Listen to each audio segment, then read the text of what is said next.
Narito ang ating update sa Super Typhoon Goring. Napanatili ang Super Typhoon Goring nasa lakas na 100 o lakas ng hangin na nasa 185 kilometers per hour, samantalang ang pagbugso ng hangin ay nasa 230 kilometers per hour. Samantala, may isa tayong bagyong binabantayan sa labas ng ating Philippine Area of Responsibility sa siyang tropical depression na ang layo po niya ay nasa 2,325 kilometers silangan ng Central Luzon. Kasalukuyan, malayo itong tropical depression at wala pang epekto sa ating bansa. Itong si Super Typhoon Goring ay patuloy niyang inahatak ang southwest monsoon o habagat at kaya itong habagat ay patuloy nakaka-apekto sa mula Central Luzon hanggang Mindanao.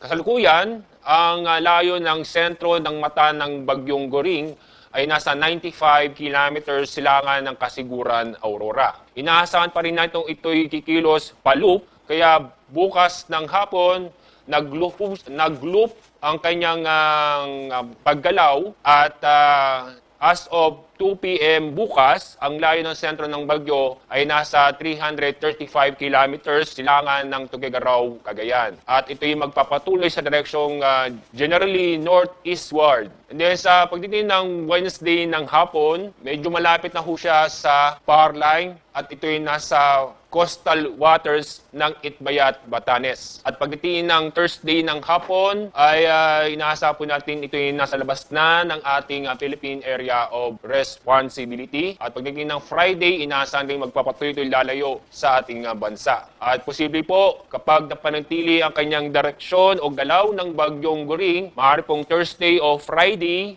this week na inaasahan po natin lalabas ng PAR ang bagyong Goring. So narito po mga lugar po na sa ilalim ng Tropical Cyclone Wind Signal. Signal number 3 ay nakataas sa eastern portion ng Isabela at extreme northern portion ng Aurora. Signal number 2 ay nakataas sa eastern portion ng mainland Cagayan. Kasama na rin ang central portion ng Isabela, northern portion ng Aurora at eastern portion ng Quirino. And then signal number 1 ay nakataas sa Batanes, lalabing bahagi ng Cagayan kasama ang Babuyan Islands, lalabing bahagi ng Aurora, lalabing bahagi ng Quirino, Apayao, Nueva Vizcaya, Ifugao, Mountain Province at kasama na rin ng Kalinga, Abra, eastern portion ng Ilocos Norte, Pulilo Island, eastern portion ng Benguet, eastern portion ng Nueva Ecija at Calaguas. So itong mga lugar po ito na sa ilalim ng Tropical Cyclone Wind Signal ay makakaasa po o makakaranas po tayo ng masungit na panahon kung saan may mga malalakas na hangin at malalakas na pagulan. So pagdating po sa ulan, dala ng bagyong Goring, ngayon hanggang bukas ng hapon, may inaasahan tayong malalakas na pagulan. Ang more than 200 millimeters, ibig sabihin nito ay torrential na pagulan na inaasahan sa extreme eastern portion ng Isabela at northern portion ng Aurora. Yung 100 to 200 millimeters, ibig sabihin niya na heavy to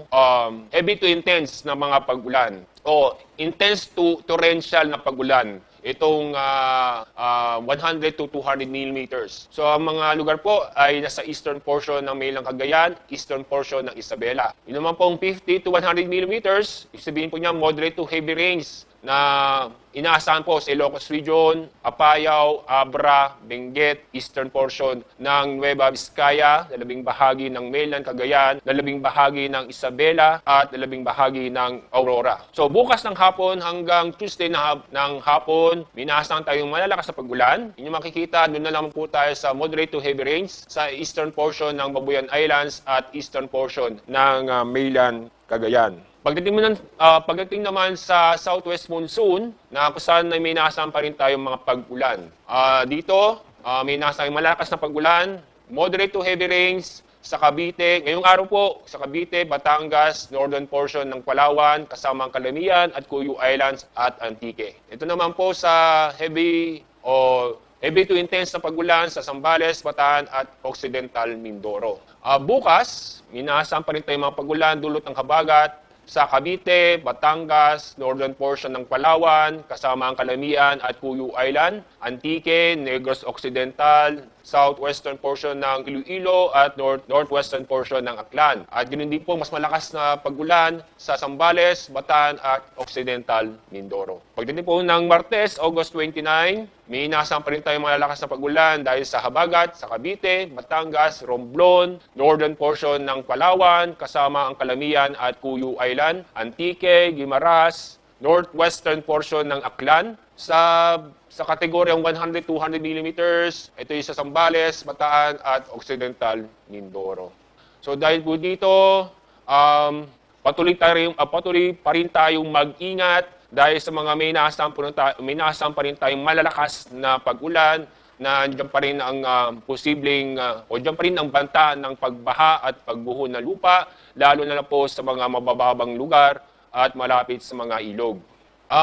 Inaasahan pa rin tayong paminsan-minsang malalakas na hangin dahil sa southwest monsoon. Ngayon, makakaranas po tayo ng malalakas ng hangin o paminsang malalakas ng hangin sa Bataan, Metro Manila, Calabarzon, Mimaropa, Bicol Region, Visayas, Dinagat Island at Camiguin. Bukas, minaasahan pa rin tayong mga paminsan-minsang malakas na hangin sa Bataan, Metro Manila, Calabarzon, Mimaropa, Bicol Region, Visayas, Dinagat Island, Camiguin at sa malaking bahagi ng Zamboanga Peninsula. Sa Tuesday, sa Aurora, Bataan, Bulacan, Metro Manila, Calabarzon, Mimaropa, Bicol Region, buong Visayas, Dinagat Island, Camiguin at sa malaking bahagi ng Zamboanga Peninsula. At dahil sa malalasang hangin, dala ng habagat, ngayong araw, nag-issue pa rin tayo ng gale warning. Ang mga lugar po na sa ilalim ng gale warning ay sa northern at eastern and southern coastal waters ng Luzon